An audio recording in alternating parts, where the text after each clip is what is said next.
Les vraies voix Sud Radio, 17h-20h, Philippe David. Retour des vraies voix avec Philippe Bilger, Françoise Degois et Jean Dorido. La France entière s'est frotté les yeux ce week-end en voyant la construction d'un mur sous le périphérique entre Paris et Pantin après le déplacement des drogués au crack vers la porte de la Villette. Un mur qui est cocasse quand on se souvient les sarcasmes jetés sur Trump lorsqu'il construisait un mur entre les USA et le Mexique par les mêmes qui construisent désormais un mur entre Paris et la Seine-Saint-Denis. Qui c'est qui faisait des sarcasmes? Tout le monde en France se moquait du mur de Trump. D'accord, mais qui construit là? Là, alors justement, on va poser la question parce que moi j'ai deux sources. C'est le préfet avec nous, de France. Geoffrey Carvalho, conseiller municipal de Pantin. Et préfet de police. Oui, donc nommé par l'État. On va alors, Geoffrey Carvalho, bonsoir. Non, mais je veux dire par là que vous n'avez jamais entendu un préfet se moquer de Trump. Non, mais les préfets sont sous les ordres du gouvernement, aux dernières nouvelles. Voilà. Donc, vous voyez ce que je veux dire. C'est quand même amusant, les gens du gouvernement qui se moquaient des Américains qui faisaient un mur. Alors justement, qui a construit ce mur? Parce que certains disent c'est les préfets de la région Île-de-France et de Seine-Saint-Denis. D'autres disent c'est Darmanin qui a ordonné la construction. Et encore d'autres disent c'est la mairie de Pantin. Alors, qui a fait construire ce mur? Parce qu'on a quand même trois versions différentes. Alors moi, de ce que je peux vous dire et des informations qu'on a eues dans la presse en tant qu'élu local, effectivement, ce serait une demande du ministre de l'Intérieur en lien avec le préfet de région, M. Guillaume, et le préfet de police de Paris. Une lettre a été envoyée à Hidalgo de ce que j'ai lu dans la presse, et donc c'est la préfecture de police de Paris qui a fait cela, et c'est sûrement pas la mairie de Pantin, et pourtant je ne suis pas du même bord politique que vous êtes le maire. conseiller municipal d'opposition. Je suis conseiller municipal d'opposition, et ce que je peux vous dire, c'est que ce mur, c'est vraiment le mur de la honte. Tout le monde le pense, tout le monde le dit chez nous, et puis surtout, il symbolise la fracture entre Paris et sa banlieue. Et puis ce mur, pardon de le dire, il ne sert à rien. Et on a pu le voir depuis vendredi soir, parce que les toxicomanes, ils font 50 mètres, ils prennent la rue du chemin de fer, et la porte de la Villette, ils rentrent dans Pantin, et malheureusement, il y a déjà des gens qui se promènent dans Pantin, ça crée des crispations, alors que c'est un quartier, je peux vous en parler véritablement, c'est un quartier qui concentre d'énormes problèmes, et on n'a pas besoin d'un énième problème qui vient s'ajouter, alors que c'est un quartier qui a besoin de plus de République. Philippe Bilger. Monsieur le conseiller, le hasard a fait que j'ai écouté sur Sud Radio à midi un entretien de Pierre Lissia avec André Berkoff. Et je voudrais connaître votre point de vue sur ce que disait Pierre Lissia à propos de la gestion, si vous me le permettez, du crack. Il disait ce qui a été décidé maintenant est une catastrophe, parce qu'au lieu, évidemment, de créer des centres de soins structurés et cohérents, on a décidé de disséminer les usagers de crack dans tous les quartiers, et que ça rend pratiquement le traitement impossible. Qu'en pensez-vous? Moi, je connais très bien Pierre Lissia, et il a parfaitement raison sur ce sujet. C'est que là, d'abord, il y avait la colline du crack. Ensuite, on a déplacé à Stalingrad. Ensuite, le jardin des Halles. Et maintenant, parce que Madame Hidalgo n'a pas Geoffrey Carvalho vous entend plus. Ça l'arrange bien que ce soit du côté de la porte de Paris. En fait, aujourd'hui, on a déplacé le problème vers la Seine-Saint-Denis, là où il n'y a pas beaucoup, on va dire, d'électeurs parisiens. Et en réalité, on redéplace le problème, alors que la véritable solution, ce serait justement d'ouvrir des centres de désintoxication pour ces personnes qui sont malades. Et il faut vraiment aller vers cela. J'ajoute aussi que la présidente de la région Île-de-France, Valérie Pécresse, a fait maintenant près de 4 ans qu'elle tend la main à la fois à la maire de Paris, à l'État pour financer une structure et un centre de désintoxication. Malheureusement, elle a fait face justement, si on peut utiliser ce mot, un refus catégorique et un mur. Et aujourd'hui, se symbolise malheureusement par un mur physique. Et ça, ce n'est pas tolérable. Donc aujourd'hui, l'État doit agir concrètement, et la mairie de Paris ne doit pas se défausser de ses responsabilités, car Anne Hidalgo a une responsabilité très forte. Vous voyez le piège, parce que tout est politique. On est à 7 mois d'une présidentielle. Ce mur, c'est une façon vraiment, et je le dis, c'est une manip, c'est vraiment pour, encore une fois, méjuger Anne Hidalgo. Qui peut imaginer que c'est Anne Hidalgo qui a fermé les yeux pour construire un mur? Mais excusez, si c'est le préfet le fait, il a l'ordre du ministre. Il a l'ordre donc du Évidemment. ministre, c'est politique. Ok, on a une adversaire politique, c'est Anne Hidalgo, on n'en parle plus, la maire de Paris, on y va, on laisse la droite lui taper dessus avec sa cache Paris, et en plus on rajoute le mur, comme ça finit dans la corbeille de la mariée, cette mère abominable qui balance. C'est faux. Par contre, il y a un vrai reproche qu'on doit faire à la mairie de Paris, à la PHP et à l'État. Il y a eu un projet, il y a quelques années, et qui continue à être porté par les urgentistes, par un certain nombre de médecins, de faire de l'Hôtel-Dieu à Paris, en plein cœur du 4e, pas très loin de Notre-Dame, de faire de cet hôpital un centre médico-socio-pathologique. Voilà ce dont les consommateurs de crack ont besoin. Ils n'ont pas besoin qu'on les rejette, qu'on les empêche de passer. Ils ont besoin même qu'on les aide à se shooter dans des salles de shoot. Ils ont besoin qu'on les aide à décrocher. Donc, cette idée-là n'arrive pas à avancer. Moi, j'entends bien Valérie Pécresse, mais il n'y a pas que il faut que tout le monde se mette d'accord pour décider qu'à un moment donné, il y a un espace, en l'occurrence l'Hôtel-Dieu, dont on sait que l'avenir est un peu embué, compliqué, eh bien, de trouver des lits, de trouver des lieux pour absolument aider vraiment ces gens à se désintoxiquer. Tout le reste, ça m'intéresse pas. J'adore Pierre Lissia, mais sa campagne parisienne sur le crack, ça me saoule. Autant que d'ailleurs Emmanuel Grégoire, que j'apprécie beaucoup, mais Emmanuel Grégoire qui dit c'est pas bien un mur, etc. Emmanuel Grégoire n'a pas beaucoup bougé non plus au nom de la mairie de Paris pour régler ce problème. Je donne la parole à Geoffrey Carvalho. Vous pouvez réagir au 0826 300 300, ça réagit pas mal déjà sur les réseaux sociaux. Une chose, Geoffrey, vous écoutiez Françoise Degois qui parlait de l'Hôtel-Dieu, 4e arrondissement, plein centre de Paris. Est-ce que quelque part, on n'a pas envie d'avoir les toxicomanes en plein centre de Paris et qu'on les met plutôt en lisière, voire en Seine-Saint-Denis? Non, mais là, c'est un centre médical, c'est des chambres. Oui, mais aussi, ils iraient. Et peut-être que la population du centre de Paris ne peut pas non plus. Mais non, je crois pas que c'est ça. Écoutez, c'est le sentiment qu'on a. À chaque fois qu'il y a un problème, on repousse tout vers la banlieue, on repousse tout vers la Seine-Saint-Denis, et on a l'impression qu'on est soit une poubelle ou un dépôt sauvage. Il faut le dire. Et nous, aujourd'hui, on a envie de se battre pour que on nous respecte et puis également que ce problème il soit réglé très rapidement.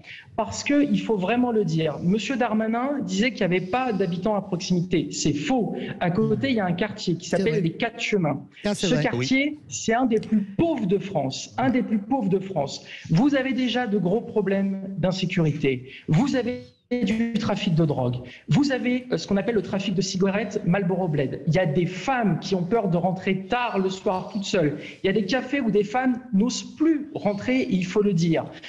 Également des problèmes de dépôts sauvages. Vous avez également des parents qui ont peur pour l'avenir de leurs enfants, qui ont envie d'une belle émancipation. Et là, on vient rajouter un énième problème et ce n'est pas tolérable. La Seine-Saint-Denis, elle a d'énormes difficultés, surtout dans ce quartier. Mais la Seine-Saint-Denis, elle a besoin de beau. Elle a besoin que l'État soit fort à ses côtés. Elle a besoin de se redresser. Et là, on vient à nous, les élus locaux, aux acteurs associatifs, nous couper l'herbe sous le pied avec un énième problème.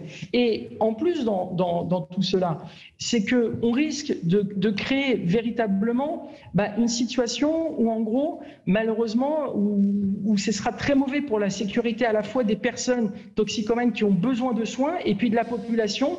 Et on risque et ça a déjà été le cas ce week-end malheureusement, d'avoir plusieurs affrontements en pleine journée. Et ça, on ne peut pas le tolérer, on ne peut pas l'admettre. Il faut rapidement agir parce qu'on court droit à la catastrophe. Et vraiment, il faut que l'État entende ces habitants de la Seine-Saint-Denis, ces habitants des 4 Chemins. Et pour terminer, hier, quand Valérie Pécresse est venue, c'est ce que les habitants ont dit. Et s'il vous plaît, vraiment, si vous pouvez le faire remonter au plus haut niveau de l'État, il faut le faire dès à présent, parce que dans 15 jours, ça risque d'être une catastrophe. Jean Dorido.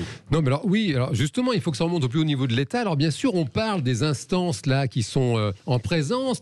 Le préfet de la région Île-de-France, c'est l'État. La patronne de la région Île-de-France, c'est Madame Pécresse. La maire de Paris, c'est Anne Hidalgo. Simplement, il y a des instances quand même qui sont deux abonnés absents. C'est le ministère de la Santé la PHP. et les les ARS. Non, le ministère de la Santé. Il n'y a pas que la PHP en France. Il y a des hôpitaux à Strasbourg, à Lyon, il y en a de partout. La PHP, justement, il y en a ras-le-bol. Parce qu'à croire qu'il n'y a que la PHP en France. Non, la France est quand même un grand pays. C'est à Paris. Mais qu'est-ce que tu racontes, Jean? C'est à Paris. C'est à Paris. Donc je te parle de la PHP. Qu'est-ce que je raconte, Jean? Je raconte que la toxicomanie, c'est un problème qui est national. C'est un problème que les hauts fonctionnaires de la santé en France ne savent pas appréhender. Parce qu'ils n'ont pas ils ne savent pas l'appréhender. On n'arrive pas à aider les fumeurs à arrêter de fumer. On n'arrête pas à aider les alcooliques à décrocher de l'alcool. On est champion d'Europe de consommation de cannabis à tel point qu'on dit non, mais on va légaliser, c'est plus simple. Et là, maintenant, on a ce problème du crack qui nous regarde droit dans les yeux. On en a à construire des murs de la honte parce que les hauts fonctionnaires de la santé en France ne comprennent rien aux problèmes d'addiction, parce que les problèmes d'addiction, c'est un problème traité par les psychologues. C'est quelque chose qui se passe dans la tête. C'est quelque chose qui nécessite une prise en charge. Parce que la PHP, j'en ai ras-le-bol d'entendre parler. On a l'impression qu'il n'y a que la PHP en France qui existe. Ça n'est pas vrai. On ne te parle pas de la France, on te parle de Paris. La solution pour les problèmes, pour les personnes qui sont dans des problèmes d'addiction au crack, ce sont de les mettre dans des communautés thérapeutiques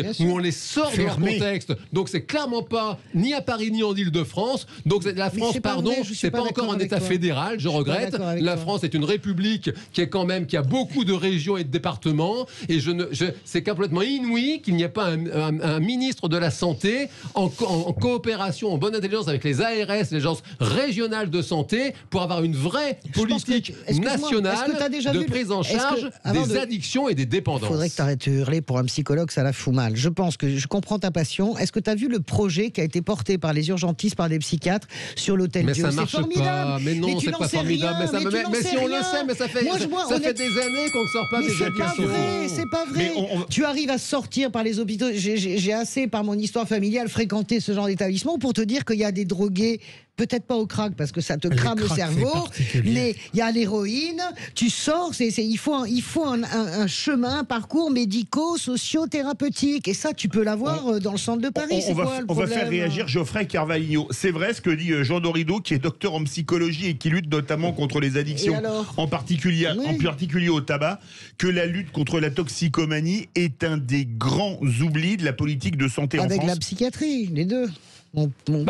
Bien sûr, il a parfaitement raison. Et quand on voit la situation aujourd'hui qu'on a à la porte de la Villette, à l'entrée de la Seine-Saint-Denis, on ne peut qu'acquiescer vis-à-vis des propos qui viennent d'être dits. Et effectivement, le problème, il n'est pas que sécuritaire, il est aussi sanitaire. Et c'est là où effectivement le ministre de la Santé doit prendre toute sa part et il doit y participer. Avec l'aide de l'État, c'est que en gros, il faut très rapidement que ces personnes qui sont des personnes qui doivent être soignées soient mises en centre de désintoxication, et il faut le faire rapidement, parce que une personne qui est addicte au crack, qu'est-ce qu'elle va faire? Elle va consommer, et si elle ne peut pas consommer, ou elle n'arrive pas à trouver d'argent pour pouvoir trouver sa dose de crack, eh bien, elle va agresser des personnes. Donc, pour qu'il y ait de la sécurité, il faut qu'il y ait vraiment ce soin qui soit effectué, et il faut le faire maintenant. Il ne faut pas attendre, ça fait des années que c'est sur la table.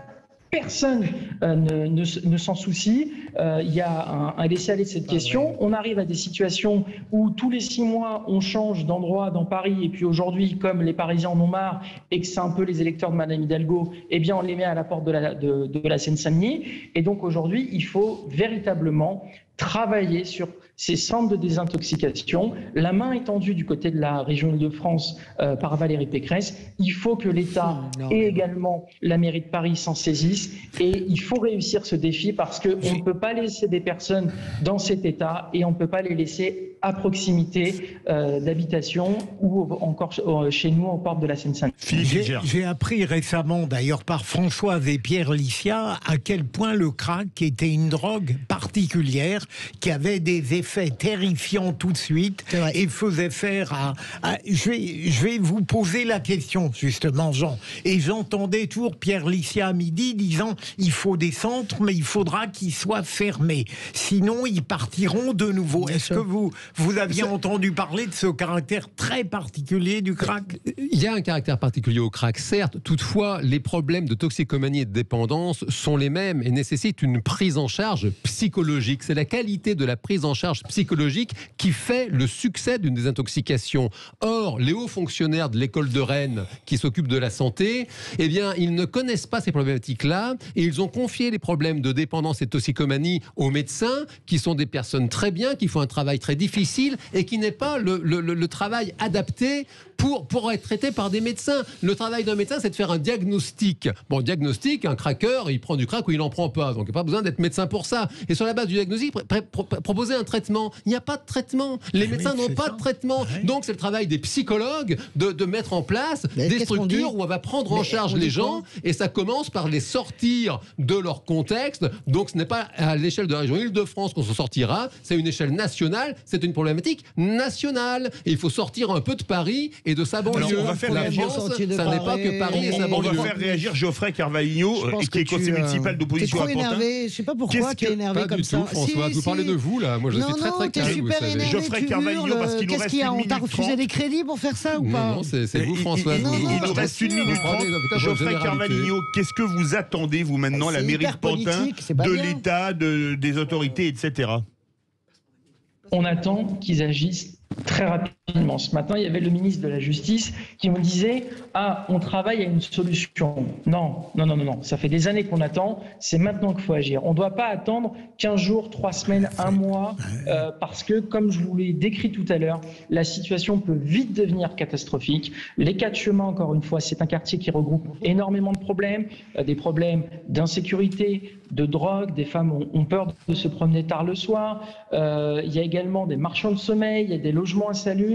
C'est un quartier qui doit se relever. Et donc, pour pas que ça devienne une catastrophe, comme on l'a vu à Stalingrad, comme on l'a vu au Jardin des Halles, eh bien, il faut que dès maintenant, l'État, les pouvoirs publics s'emparent de cette question et trouvent une solution très rapidement pour mettre les personnes qui sont là dans des centres de désintoxication, parce que c'est seulement par des soins qui pourront guérir et qu'on réglera ces problèmes. Mais tant que ce n'est pas fait, eh bien, on va encore souffrir quelques semaines en Seine-Saint-Denis et j'ai vraiment peur qu'il y ait d'énormes problèmes de sécurité avec les habitants. Il faut vraiment entendre ce cri d'alarme qui vient de la Seine-Saint-Denis. On le partage tous et puis encore une fois, stop. Respecter la Seine-Saint-Denis parce que c'est un département qui a énormément d'atouts et aujourd'hui, encore une fois, on vient nous rajouter un problème alors qu'on a besoin de plus de République. Merci beaucoup Geoffrey Carvalho, conseiller municipal de Pantin, conseiller municipal d'opposition à Pantin. Verdict sur Twitter, mur de Pantin, sommes-nous désarmés face aux toxicomanes? Vous êtes 74,2% à dire oui. On se retrouve, vous dégustez les sablés, ils ont l'air très bons. Je dis juste que on est bien d'accord que c'est pas la mairie de Paris, j'en ai marre de cette exploitation politicarde. Mais c'est pour ça qu'on a posé la question, qui a construit le mur? Qui a construit le mur, c'est surtout pas la mairie de Paris qui a décidé d'expulser les toxicomanes. Le préfet s'en est expliqué à Anne Hidalgo. Comprenez la façon dont cette affaire... Mais on a rappelé que c'était le ministère de l'Intérieur. Je ne parle pas de vous, je vous parle de nos invités. On passe notre temps à faire de la politique pour une fois. Essayons de nous occuper des gens vraiment dans la merde. Pardon. En parlant de politique, ça vous dit, la chronique présidentielle de Philippe Rossi? Oui. Et on la retrouve dans quelques instants.